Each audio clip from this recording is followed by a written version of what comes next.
ఇవాళ ముఖ్యమంత్రి గారు బట్టి గారు కోమటిరెడ్డి గారి మధ్య వాటాల పంపకం మొత్తం రోడ్డు మీదకి వచ్చింది, ప్రజల్లో పడ్డది. టెండర్ల మీ పోరాటం, టెండర్లు నాకంటే నాకని మీరు కొట్లాడుకునేదంతా ప్రజలకు అర్థమైంది. దాని నుంచి డైవర్ట్ చేయడానికే ఈ సిట్టు, ఈ లట్టు పొట్టు ఏదో చిల్లర నోటీసుల కథ పెట్టినావు నువ్వు. సరే, మాకు చట్టం మీద గౌరవం ఉంది, తప్పకుండా గౌరవిస్తాం, ఎన్నిసార్లు పిలిచినా హాజరవుతాం.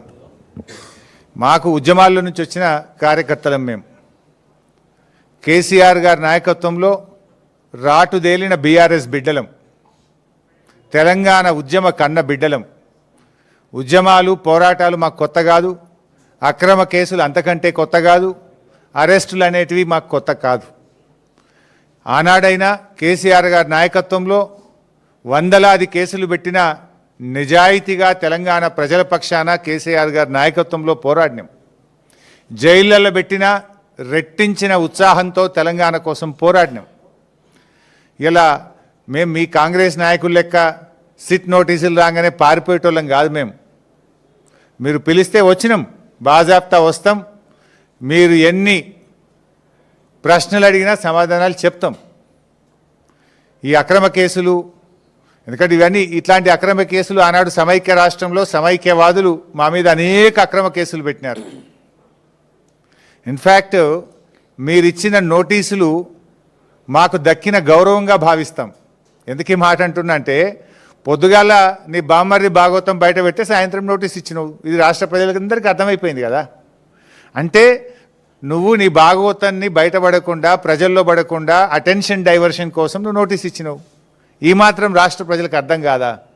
రాష్ట్ర ప్రజలు అన్ని విషయాలు గమనిస్తూ ఉన్నారు.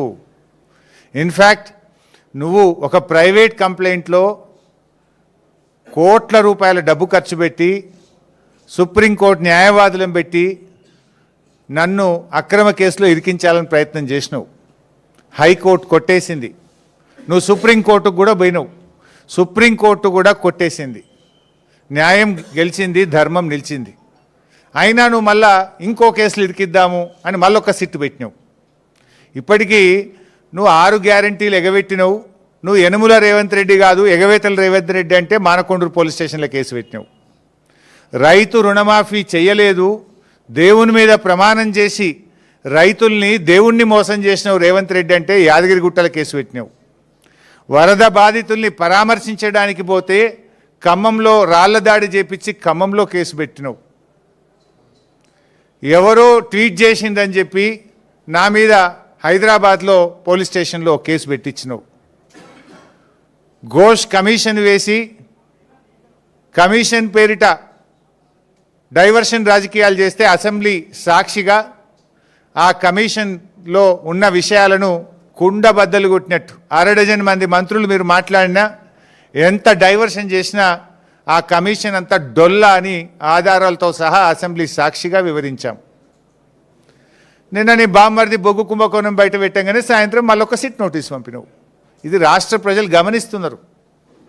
రేవంత్ రెడ్డి పోలీసులను వెనక పెట్టుకొని పిరికి పందలాగా నాకు సిట్ నోటీస్